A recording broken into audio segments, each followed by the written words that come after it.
Hi everyone, welcome to Raw Inspired Living. My name is Kelly and I'm so grateful to have you here. We're going to talk today about blood sugar and cortisol and how that could be impacting your sleep cycle in perimenopause and beyond. So let's go through a little scenario here. It's 2, 3, 4 o'clock in the morning.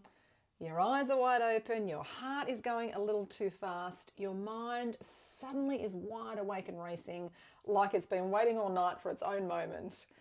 And the story you're probably telling yourself right then is that, oh, I must be stressed. Something must be on my mind. I really need to calm down so that I can get back to sleep. Here's what I want you to know today.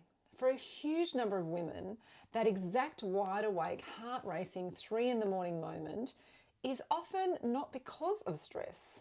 It could be because of your blood sugar.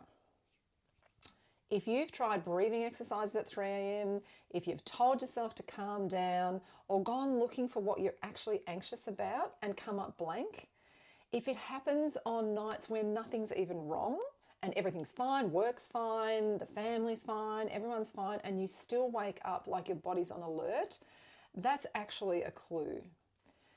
It's not proof you're broken or secretly more anxious than you realized. It's a clue that something physiological, not psychological, is going on. I flagged this one in the last video and I promised I'd come back to it properly. So here we are. Most advice for this kind of waking is aimed at your mind. Breathe slower, journal it out, get off your phone early in the evening.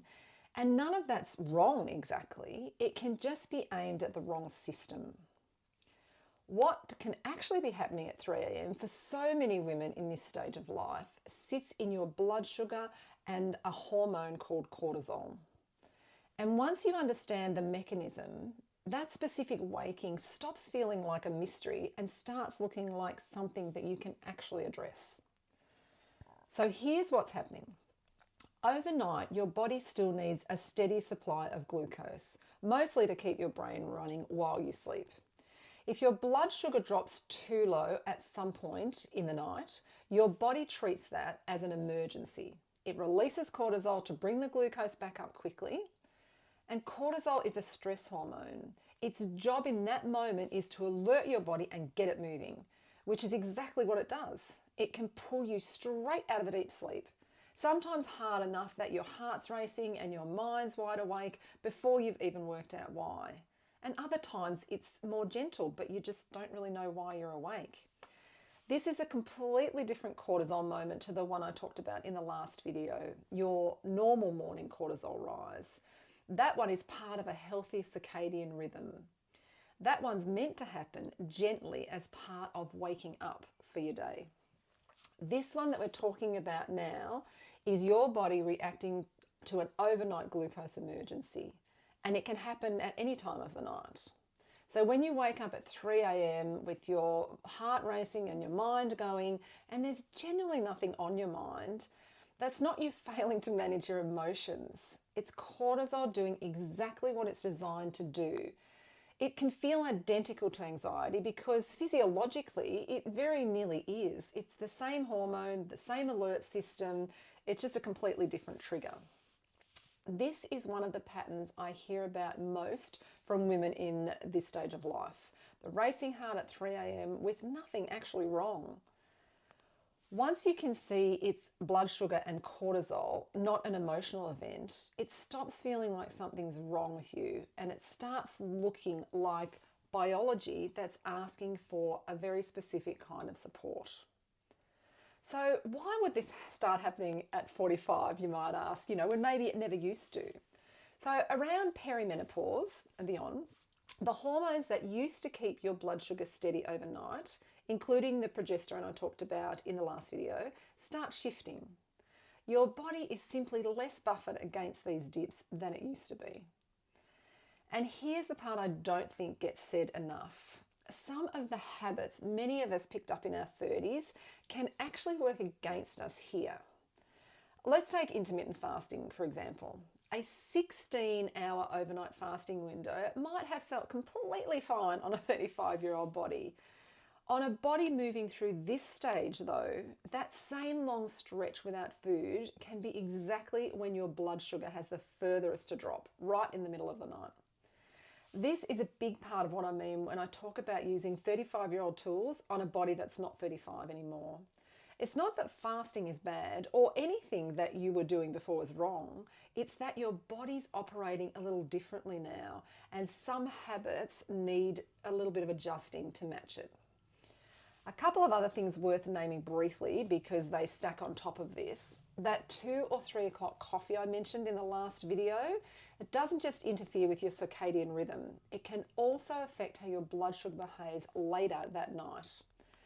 And a really light dinner eaten early with a long stretch before bed gives your blood sugar even more time to drop before your body then has to correct it overnight.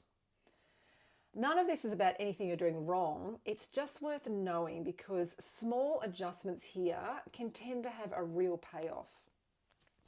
So here's what I'd actually ask you to try this week, if this 3 a.m. pattern sounds familiar to you. For 2 weeks, pay attention to the gap between your last meal at night and your first meal the next day. That's your overnight fasting window. If it's stretching past 12 or 14 hours and you're waking reliably in the early hours of the morning, try closing that gap a little. Even a small protein and fat snack before bed, like a spoonful of nut butter or a small handful of nuts, can be enough to keep your blood sugar steadier throughout the night without undoing anything else that you're working on. And this isn't a forever rule, it's an experiment. So try it for 2 weeks and notice whether those wide awake moments ease off. And if you take one thing from today, remember this: that racing heart, that wide awake mind at 3 a.m. isn't your nervous system malfunctioning. And it isn't proof you're more anxious than you used to be. It could really just be your blood sugar asking for a bit more support overnight than it used to need. That's not a mystery, it's chemistry. And chemistry is actually something we can work with. If this explained a pattern you've been waking up to, I've put together a free self-assessment that looks exactly at this kind of thing, including where your own blood sugar and stress signals might be sitting. It's at assessment.rawinspiredliving.com. I'll pop the link in the description below. Go and take it. It'll give you some tips. It'll tell you what your metabolic archetype is and give you some tips for what you can do right now for where you're sitting. And if you know a woman who tells you she's just anxious at 3 a.m. for no particular reason, then send her this one. It might be the first time anyone's actually explained it to her properly.